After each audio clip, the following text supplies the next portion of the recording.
What is up? This is Jess with one S. Yo, it's your boy Zeik. And welcome back to your favorite meetup spot. This is the Green Box Social. So how was your week, Ezekiel? My week was okay once again. It wasn't as climactic as last week, but overall, you know what I'm saying, just glad to be here. Another weekend, another week done in the year 2019. I hope everybody out there is enjoying their 2019. Out there flexing hard. Trying to make them big bills, trying to get them bags and all the new terms that people say. But for real, overall though, there's really not nothing too much to anticlimactic. Yeah, nothing too anticlimactic. Pretty chill week. Give it about a couple more weeks and we'll see what happens. Still preparing to get Ernest taken care of, but Ernest, a familiar face to the family. Exactly. But yeah, everything's been good. How about yourself? My week has been hectic. My week consists of figuring things out per millennial style. Google is my best friend and trying to figure out things to help me edit and projects that I'm on. You forgot YouTube. YouTube's your bestie. YouTube University. That's my bestie. Hey. I fail at life, so I have to use Google and YouTube. But it's not a fail. That's essentially why both Google and YouTube were created. Like, if there's something that you don't know, you can go YouTube it. I didn't know how to put up a freaking ceiling fan. I YouTubed it. Because they don't teach you those things in class anymore. Like, when I was in middle school, we still had shop class where we had to make a go-kart out of wood. So we had to use the bandsaws and learn how to use that stuff. Most schools don't have those extracurricular, vocational, or even home economics where we had to learn how to make an omelet. They don't teach you those things in class anymore. You know who teaches you though? Life. YouTube. Yeah, YouTube and life.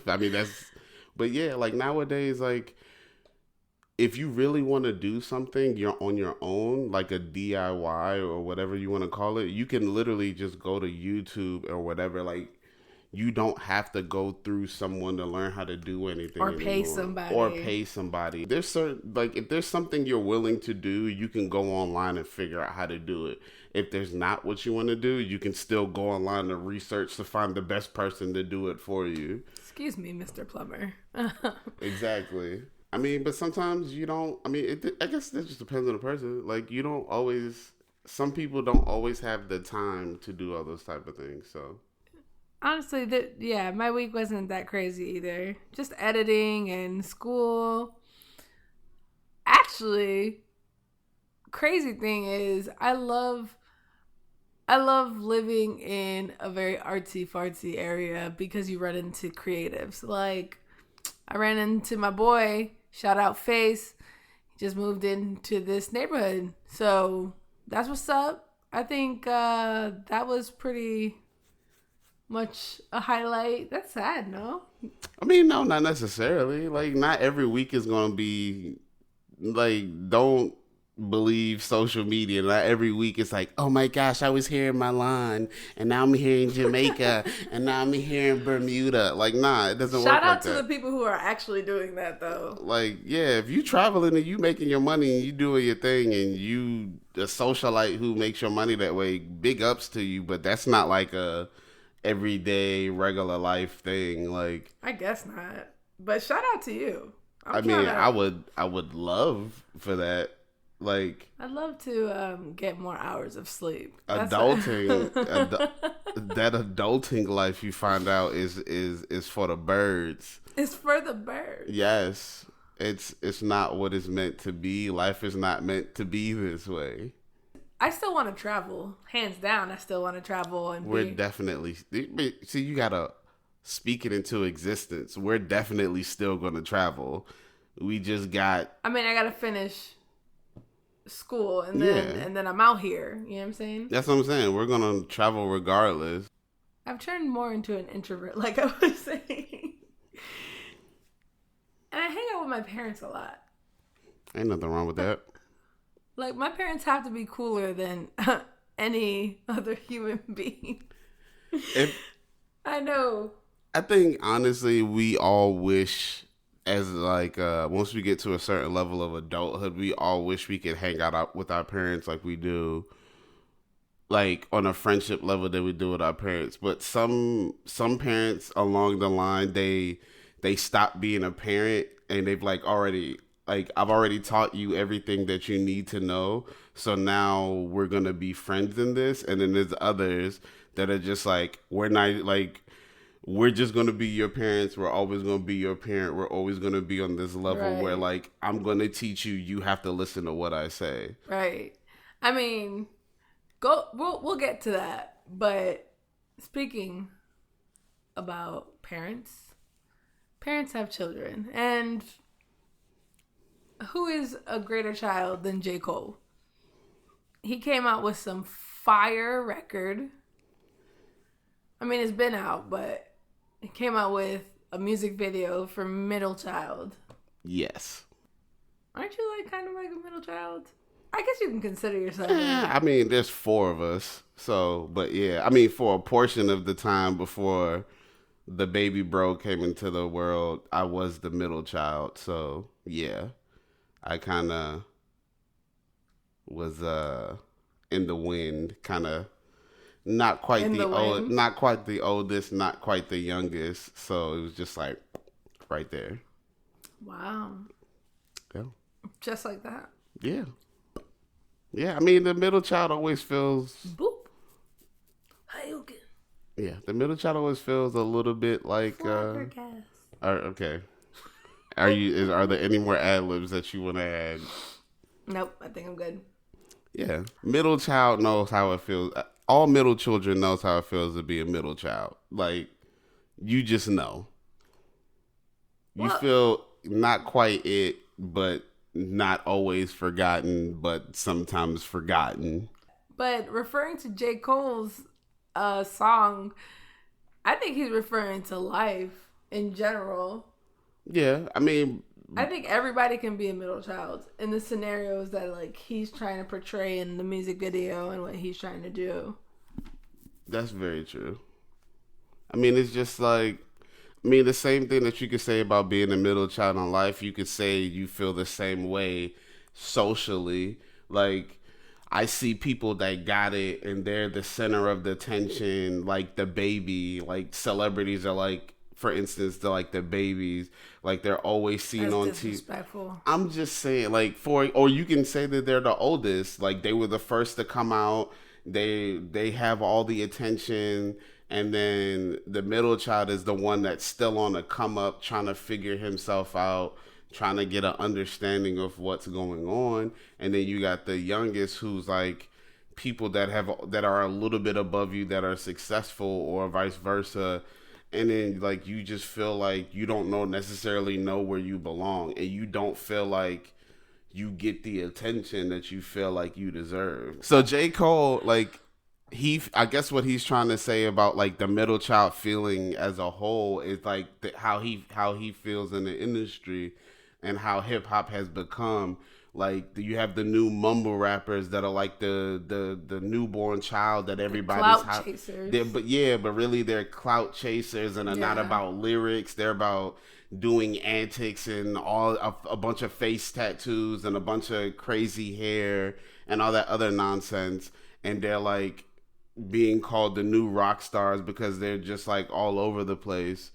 And then you have like the old school rappers that are very like stone cold hard, like this is how hip hop has to be. It needs to be boom bap. Yeah, it needs to be boom boom bap or boom bap or that type of style of boom boom bap boom boom boom boom boom. Like, where are you going with that? Like, but it's like they're like the older child, where it's like, if you don't rap like this and if you don't come from struggle, then you don't need to be a hip hop rapper or whatever. Then you really not hip hop. You a backpacker type hip hop or whatever.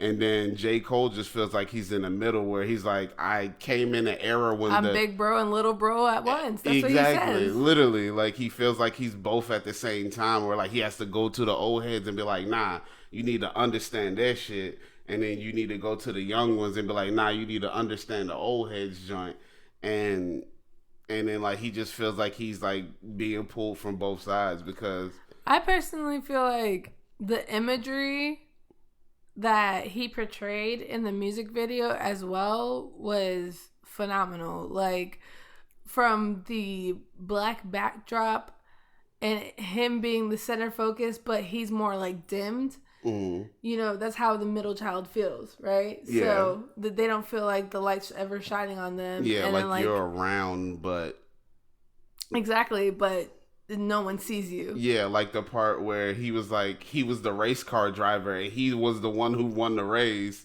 but everybody else was in front of him celebrating and he was just standing there. Yeah. Kind of like, I'm doing what I got to do to be known, for like y'all to see me and to y'all be noticed. Yeah, and like y'all seeing everybody else and y'all not paying attention to what I'm saying. And that could be kind of like a society thing too, like just trying to be noticed in your community for being one of the greats, or like being noticed for like just his like philanthropy or his lyrics, you know? Like the opening scene alone showed him being ignored by a crowd. Yeah. Just like a crowd of people are sitting there dapping each other up, just like minding their own business, and he's just standing there kind of giving knowledge to Mr. the game. Lonely. Yeah.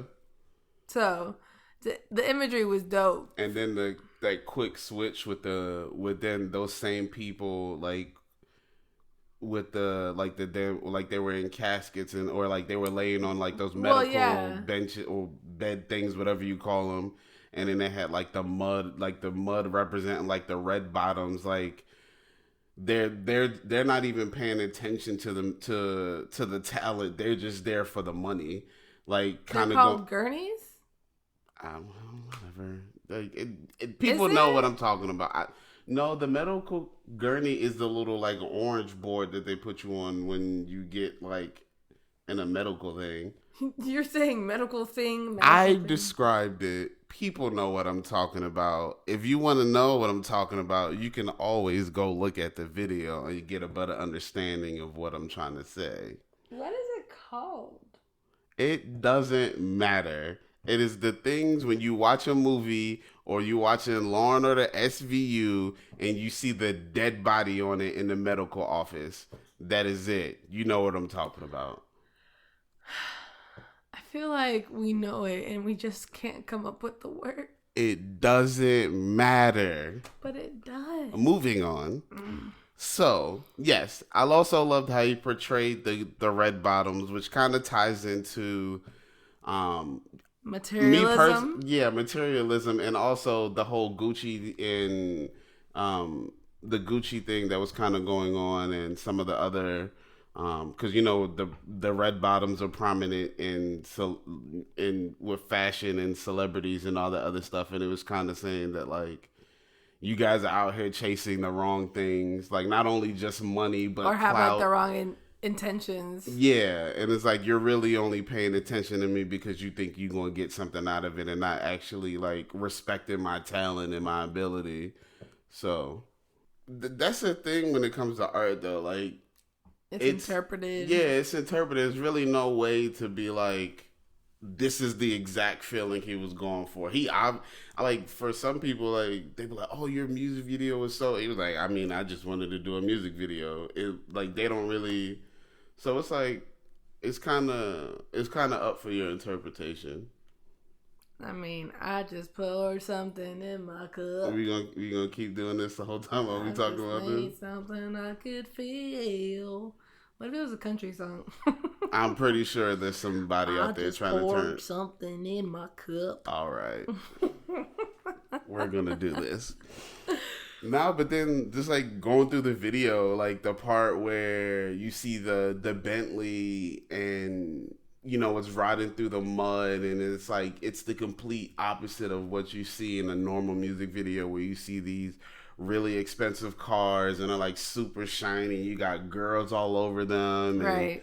And he's just saying like he's trying to be different. And it's like the stuff that we put attention on and we give power to are the things that are the most irrelevant. Like a car is a car. Like it gets you from point A to point B. Yes, the Bentley. A chair is a chair. Okay, Luther Vandross. But it's just like yeah, it rides more comfortable, but does it really? Like half the time, if you really know about cars, like all they're really doing is the value is coming from the emblem that's on the car, because the same engine that goes into one car they'll put in their market brand car. Exactly. And that's what well, you're you paying said it. for. It's basically branding. I mean, yeah. Until it's like, okay, the G-Shocks.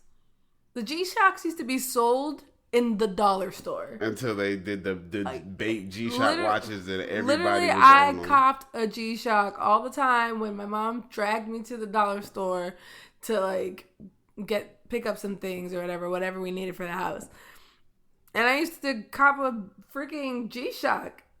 And it wasn't until a freaking rapper put it on his wrist that G-Shocks went through the roof. Yeah, and it was like bait. And then you got the bait ones and all that. So it's basically who's endorsing it and branding. Yeah. That's all it is. Like, for instance, like Lexus. If you're buying a Lexus, you basically got a Toyota engine. You could basically drive a Toyota Camry and have the same thing. If you got a Porsche, you basically got a Volkswagen car. It's just Porsche tags on it. So you're really just spending money for the name and not really anything different in the car. And that's what he's like trying to point out. Like, you're putting emphasis on things that aren't really important. I mean, he said his car's dirty, his shoes is dirty. Get off his dick. It's just like, yeah, like a dude, I don't want to crease my J's. I don't care. Like, yeah, I like nice shoes too, but eventually they gonna fade and wear. I'm not gonna walk like a duck just so I don't bend my sneakers. If I bend my sneakers and I don't wear them no more, I go get some new ones later on down the line. Like, it's really not that big deal on the things that we put emphasis on. Yo, if you're a sneakerhead, I commend you for even, like, that's money.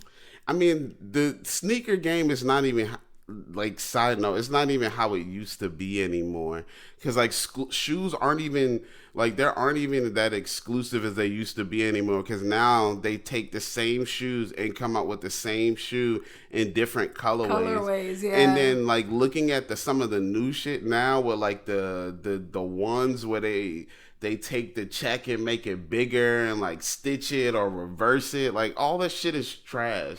It's like, it's sound really like a Missy song. It's like, literally, it's really not like, it's not even thought of stuff anymore. You're just taking old sneakers and tweaking one thing and changing the color. And you're like, here, young kids who've never seen Jordan play before, here's these new Jordans that you're going to pay the name brand for. Even, like, you got kids running around fighting people for Jordans and they've never even seen Jordan play. Like, come on, bruh. It's not as monumental. Like, the Jordan getting a hell of a check off of that, though. Like, you got foam posits in all different colors now, and all this, that whole, like, sneakerhead game, like, sneakerhead stuff now. Are you saying it's washed? Very washed. It's irrelevant. It's unnecessary. It's a waste of money. It's really just clout chasing, just like Supreme. If you don't know what I'm talking about, go watch Patriot Act and go watch the episode about Supreme and how literally they're just to get a synopsis. Like, they're just selling you hype. And that's all the sneaker game is now. Is just hype and clout. That's it. Another side note, the Patriot Act is like a summary of everything you should probably know, but you don't. Like, that's what the Patriot Act is to me. Like, Hassan Minaj does a freaking phenomenal job. And shout out to you, sir. Just, like, spitting his straight facts. Yeah. And it's not even like, it's straight facts that you can go learn. But at the end of the day, we still spend so much attention on things that aren't important that like people get these things over our head because we don't go do the research for ourselves anymore. And let me not be like I'm on my high chair, because I definitely do the same thing. Yeah. There's certain things in life where you can literally just go on the internet, Google and YouTube, and find the answer, but you choose to be ignorant or lazy, and you're just like, oh, well, whatever. Somebody's telling me this. Google I guess it's fact. Google makes hella money. All right, back to J. Cole. Sorry, J. Cole. You see, we just skipping over J. Cole like a middle child. I'm pretty sure this is going to happen on the future podcast. We should have named this podcast The Tangent. Also, I was about to go into art, like but tangent in art. But then even still, like going back to the music video, like just the visuals, like we went for the car scene in the dirt. Now then the part where he's like in the hunting lodge, and then you see the heads up on the wall, and it's just like. And he's basically saying like, yo, this shit is dead. Like, your favorite rapper, I'm pretty sure I can kill him. Bodied him. Like, and then what was it? What was the next one? This could be you. It was like, yeah, this could be you. I feel like it was a shot to like people that tried him in the past. And then 1985. Yeah. 1985, I arrived. And then the last one was like a feature, and I felt like he was saying that like that. The whole feature industry that we're stuck on in hip hop, like that joint is dead. Like if you can't sell an album with just you and your bars, then what are you doing in the industry? He definitely pointed that out in his lyrics too. Yeah, like me personally, if I can't just listen to you in your album, like you don't need a feature. You don't need like, and then it's like a lot of the features that are going on nowadays is just with the person that's hot right now. Yeah. And it's just so that you can get their fan base to now come in and listen to your stuff. Like that whole like Tekashi and Nicki Minaj song, that was a straight clout chase because Nicki was losing some popularity, and she was like, let me go try to hit up with Tekashi and see if he'd be like, what's up? Like to get some of his fan base. Like everybody knows that. Not the barbs. You're going for the barbs. Like anybody care about Nicki Minaj? Facts. So yeah. Go ahead, say something. No, I'm kidding. No, you something. Nah, that Roman's Revenge went hard. That was like 8 years ago. Back to J. Cole. Look at that ninja. Like, come on, bruh. Everybody's tired of you changing your voice on a bar like you're supposed to make the bar harder. Sit down, chair. Like nobody cares. That was my line. I'm not even gonna front. That was my line. Yeah, that stuff doesn't work with hip hop no more. Like either you got the bars or you don't. Like all that. Yeah. You sure? Because there's still mumble rap is still at its prime. But I mean, it's not going nowhere. Sad to say, it's gonna be here, and it's gonna be here for a very long time, and that's sad. And you can hear it in my voice. This is Cleveland Brown. Hip hop is sad because we got mumble rappers. I can't. We went from talking about J. Cole to Cleveland Brown. AKA, this is the Tangent podcast, or episode The Tangent. I was about to say, like, you ain't about to change the podcast name. But yeah, so then going back to J. Cole, then the part that really stuck out to me the most was the ending with the white lady. That ending is so fire. And the cultural appropriation bullshit that we have to deal with when it comes. Can you feel it? When it comes to white people and how they see the things that we do when it comes to our hip hop and our culture, and they take it and try to make it for their own, but then they'll say we're uncivilized and we don't have culture. Savages. They're not even human. Pocahontas, we out here. But yeah, like that whole cultural appropriation at the end, and it's like, it's just, and it's not even like on a black culture level. It's just a cultural level in general. Like now, like the whole like where they start wearing the Indian headdresses to festivals and all that other stuff, and then like Halloween costumes and like just dressing up as other people's cultures and just taking it. And then like when someone tells you that it's not cool, it's like, but why? Because you're turning someone's culture into whatever you want it to be. You know what? Being racist. It's just like black people. We're about to be cultural appropriate and take white people's racism and then give it back to them and be like, oh no, it's ours. We can't. No, we were the ones who created racism. No, you can't do that. No, that's not. What do you mean? That's reverse racism. That's reverse racism. How dare you? Oh my gosh. Like straight up, like, and it was all like at the end, it was all like baby hairs, like for real, dog. I mean, it could just be something as simple as baby hairs, and then you go on Vogue, which is like a white magazine. It's like the new age fusion of white hair being laid, pressed, and it's like no, it's baby hairs that's been smacked down. Black people been doing it for years. Like cornrows, braids, yeah, dreads, and it's like locks. And then you see the Kardashians doing it. It's like, oh my gosh, this new fashion trend of braids. They're sitting there injecting their lips and injecting their ass to look more black, but it's like, oh no, look how her lips are so luscious and full, and then you have the same black person with the same type of lips. It's like, get out of here, bro. So, like, black people looks better on white people than black people, but you still in black people's looks? Ooh, bars. Like, come on, bruh. So. He is here today. He put that fire in the video. Like, if you guys. Talking about you. I know. I'm just saying, like, he laid it out what everybody's been saying for a long time. Yeah. So, it's like, if you haven't watched the video, go watch the video. It's definitely a thinker. I think I don't want to speak too soon, but I say it's probably this year's This Is America by Childish Gambino. Who beat him out for a Grammy, by the way. Which is, I mean, I love Childish Gambino, but I also love J. Cole. So it's kind of like, I mean, you got two great artists going against each other. I think it was the emotional effect that This Is America had for last year. Like for a whole album? Like, come on, dog. Nah. I mean, he has some other bangers on the album. I think Childish Gambino is. I thought you was about to say Chance the Rapper. I was like, how did he come into this conversation?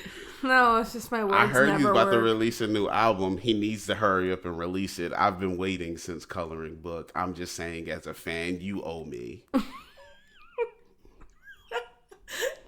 You owe me my reparations. You owe me my reparations in your new album, Chance the Rapper. Okay, so going back to what I was going to say. I feel like Childish Gambino is great at creating a story through visual aid. Like, I really think that's what he's good at. But bar-wise, even though I love Childish, definitely J. Cole. Definitely, hands down. So, like, when he won the Grammy, I was like, oh. But what was the award for? I don't remember. I don't know what it was for. I could look it up. I mean, but do I want to? But awards are so blah anyway. Like, what will you like? If you there's you can literally go on YouTube and look up anything and look how like people really win awards, and it's almost like the same thing. It's like you have to be nominated. You have to nominate yourself and do this whole like media push to get yourself and J. Cole don't do that. Yeah, so it's like it's kind of like, and he still be selling out arenas.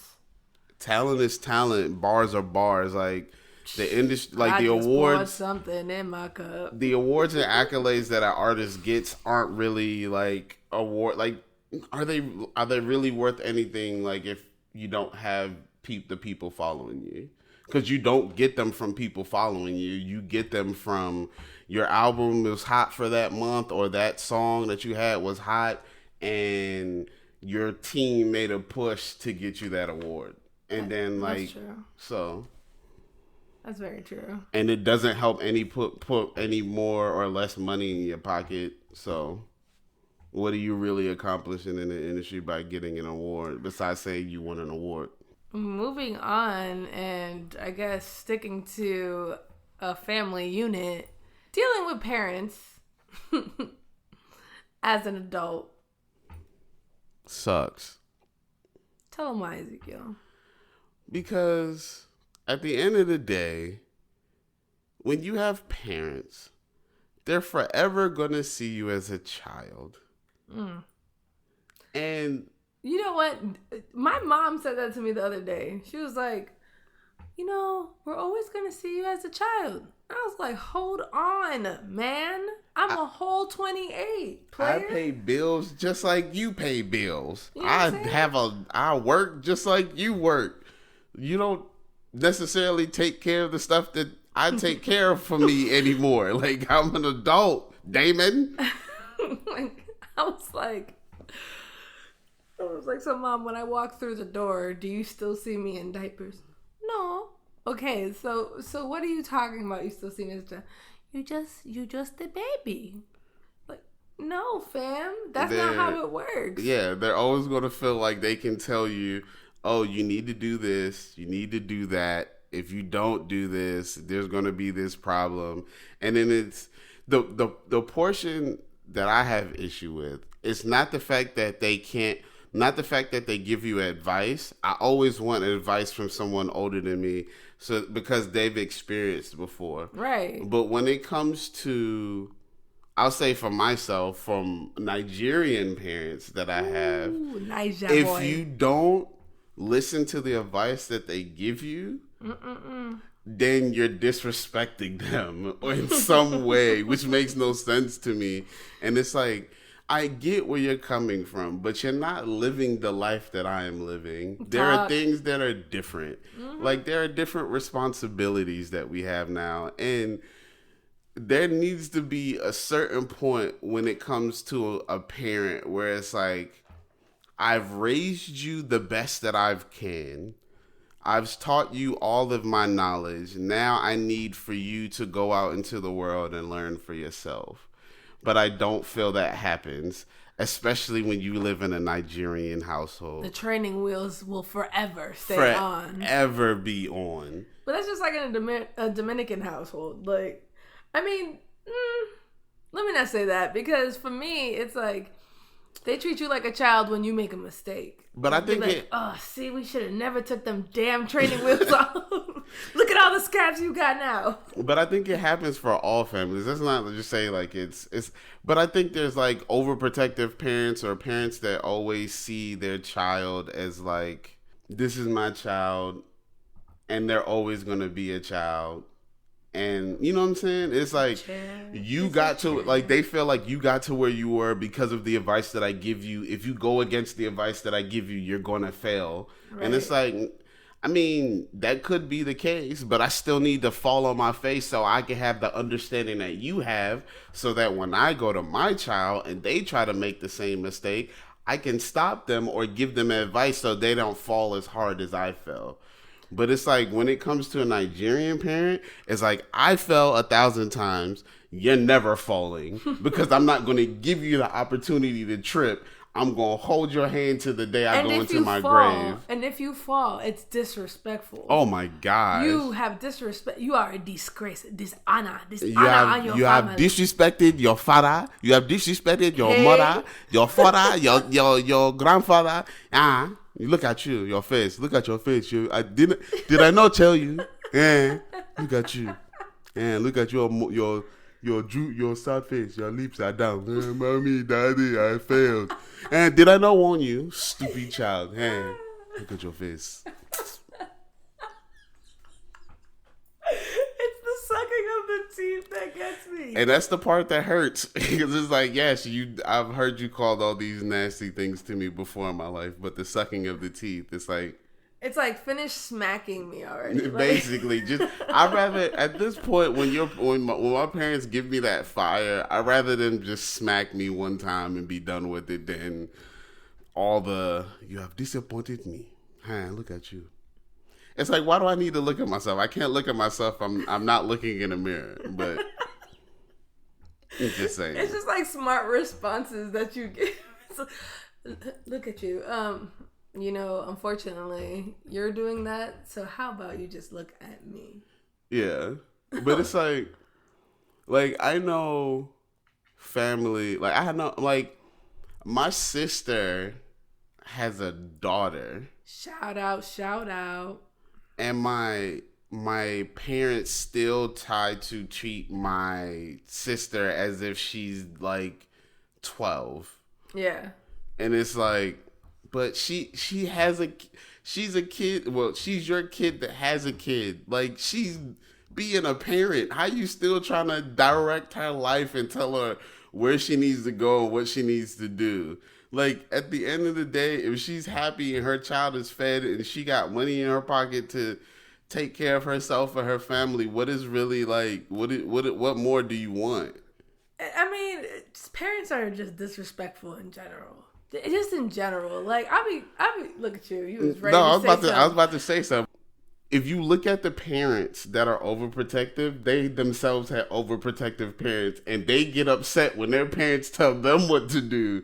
But then they can come back at us and be like, this is how you need to live your life. 15 minutes after their mother just told them what to do about their life. That should be throwing me off. And it's so hard for parents to take that into consideration, that how life used to be for you is not necessarily how life is for me. Right. With time comes evolution. And the struggles become different. Exactly. So you can talk about your struggle being your Wi-Fi disconnected. Exactly. And they're like, back in my day, we didn't have the internet. And you want to go to send an email, you sent it through the mailbox, and it got there in 7 to 5 days. And if they didn't like it, then they sent you a reply back. Why did you start with the number 7? 5 to 7 days. It's the same difference. Okay. This is how I'm talking for the rest of the podcast. If you don't like it, then you don't like it. Yeah. It's just been so sassy. It's just funny, man. It's just funny how, like, I've had to sit my, sorry to cut you off, but I used to have to tell my mom, like, yo, you need to listen to me. Yeah. Like, we need to have these discussions. She would turn on me and be like, just go pray. Go pray. Jesus is going to help you. And I used to be like, Mom. Whatever your problems are, Jesus is the answer. Yeah. And I'm not saying, like, you know what I'm saying? I have faith. I have my religion that I believe in. I don't knock anybody. Whatever. Your thing's your thing. But my mom turned to prayer for everything. Mom, I'm being bullied in school, and I need to tell you about this. It's okay, Jessica. Just go pray. Like, God ain't gonna do nothing. Tomorrow they gonna do the same thing. Nope. It was like a disrespectful way of turning me down. Just getting rejected by your parents. It's just great. Yeah, it's just another thing of life that you have to deal with is just parents, man. I think personally, though, like, just doing that, and for anyone who's, like, struggling to get across, just be firm. Be firm with your parents, because at the end of the day, standing your ground as an adult just proves that you're an adult. I mean, and sometimes it takes you having to show them that what you want is you're going to be successful at it. Like, when I was younger, I have asthma. So growing up, my dad wanted me to be in the house, not really be out too much, because I used to have breathing. It used to be really bad when I was younger. And then when I told him I wanted to play football, he was like, "Oh, you can't play football. It's an aggressive sport, and you can't do these things. You're going to get hurt. You're not going to be able to breathe, and da-da-da-da." So he told me I couldn't do it. So to show him that I could, I went out and did it anyway. So I made the team. I played. did all my stuff. And then it wasn't until then that he was like, oh, okay, I can see that you can do it now. And even still, then again, when I figured out what I wanted to do for college, and I was like, oh, I want to go learn how to make video games. That's what I want to do. I want to create stories. Right. Oh, there's no money in that. Da, da, da, da. You can't be a video game. You're trying to be an artist. There's no money for artist people out there. You always say that, man. Yeah. And then it's like, then you show him the stats, and I had to show him stats and statistics being like, oh, you said there's no money? Look how much Grand Theft Auto this video game made. Look how much money this video game made. And then I'm sorry, you're saying that you had to make a presentation for your father. Yes, I had to make a presentation for my father like I was in class to show him that the industry that I wanted to work in is a $1 billion industry. You just have to, it's a hard industry to get into, and you just have to continue to be persistent. And then even the same thing with the school that I wanted to go to, Full Sail University. Shout out to Full Sail. Full Sail. Graduated 2012, class of 2012. We out here. But okay. I don't have any class yet. Just relax. But and A&T, we out here, Aggies. Aggie pride. All right. Oh. Shout out to the people who got a GED. But you see how that didn't hold like much merit? It's people out there that's listening that's like, bet we out here, bruh. You should have been like, Jessica, we support you. Jeez. Nah, but yeah, even then, like it wasn't. And then the fact that I was leaving to go to Florida to go get my education for my master's, he was like, "Oh, I've never heard of this school." And then it wasn't until he heard from other people outside of me when I got here how good this school was. Then he was like, "Oh," so it's like, what I'm trying to get to is like sometimes you just gotta chase what you feel is right for you, because whether you fail or succeed, you at least know that you tried and you didn't let someone else's opinion of what your direction in your life is going to be direct how you live. Facts. Big facts. Statement on statement. I rather try and fail than not try at all because someone told me I couldn't do it. And sure enough, I went through school, I graduated, I struggled, but I got my opportunity and I worked in the game industry. And that's the thing, like, people are scared of trying. People have their fears and their insecurities. I have them, but I have them as well. Yeah, but it's just such a scary thing to actually go forth and follow your dream. Yeah, because there's some things that I want to do, some dreams that I have and things that I want to accomplish. And it's like the fear is, which is, and it's like a debilitating fear. It will stop you from even trying, which happens to me as well. It's like, what if I spend my time and I do this thing and nobody likes what I'm doing? How would that feel? So instead of you even attempting to try it in the first place, that fear just stops you altogether. And then you don't even attempt. Yeah. Or then like you're like, oh, okay, well, I'll do it tomorrow. And you'll keep pushing it and you'll come up with an excuse of why you couldn't do it that day. And then you end up going a long period of time, and then eventually, because life is very short. And then before you know it, you went 5 years. You're on your deathbed. Yeah, 5, 6 years, and the things that you wanted to accomplish, you didn't do it. And for those people like that are out there, like at any given age, you can become successful and chase your dreams. There's plenty of people all the time that. Some of the greatest actors and celebrities and millionaires and people that are doing big things right now, they didn't go until later in their year. But not only that, like not only in entertainment, but like if you're someone who's into engineering or science, like the inventors and entrepreneurs of our time, like, you know, everything takes time. And I think because of our double click patience, Yeah. we don't got that. Yeah, but even like when I was in college, I remember there was a guy when I was getting my associates. There was a guy who was I was taking a mechanical engineering class, and there was a guy who was in his 60s.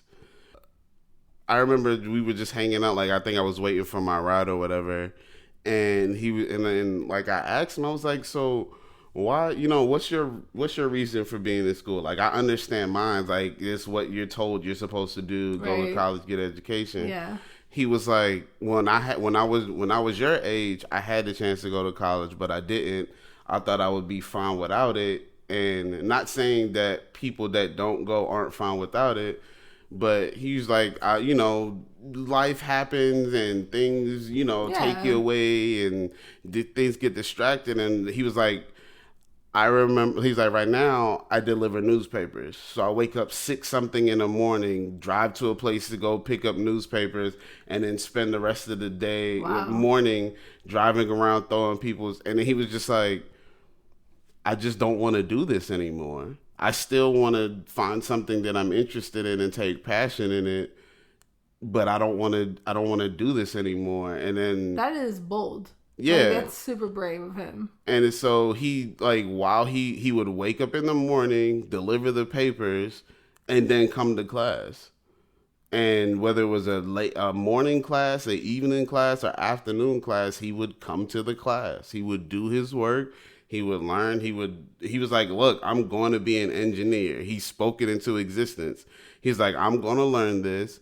I know I have a friend who I can work with who's willing to, even at my age, like, take him in. Take him in. All I have to do is get the degree, and he's going to work with me. And that's what he did.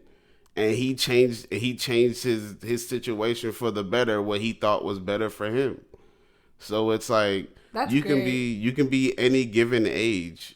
You just have to want to do it. You pick your starting point. People shouldn't pick it for you, I think. Because, I mean, that's what we are shown here, is that your starting points happen when you're 4 and 18. 4 is when you get registered for school. 18 is when you graduate high school. Then 18, you better hop back into school and go into college. Or figure out what you want to do at 18. No, but I mean, that's the schedule. Like, basically, we're on a schedule, a timely schedule where we're supposed to do X, Y, Z, and this a lot of time, right? Yeah. So it's just like, when I see people in classrooms that are older than me, I respect those people because they didn't give up. Yeah, and some of those people, they got their degree, been in the industry that they got their degree in, and halfway down the line realized that that's not their passion and they don't want to do it anymore. Or they want to continue learning on their degree. So they go back to school and start over again. There's nothing stopping you from starting over. Yeah, because it's always changing. Everything's always changing, and you have to keep up with the times, and it's a scary world. Yeah. I love how we went from parents being difficult to, at no given point in time, you can always accomplish your dreams. I mean, because your parents beat it into... Yeah. Your parents beat in discipline and, I guess, resilience. I mean, it's not only your, Come on. Yo, I give my parents all praises for molding me to be a great person. I don't know. That's why I stopped. Even though they beat my ass way too much. Yeah. I thought you were talking about, like, society and, like, you have a certain timeline for success. That's what I thought you were talking about. That's why I was like... I mean, I was talking about that too, but... Parents. Yeah. Yeah. Well, okay. I get what you're trying to say there. But, yeah, I just... It's amazing, and it's...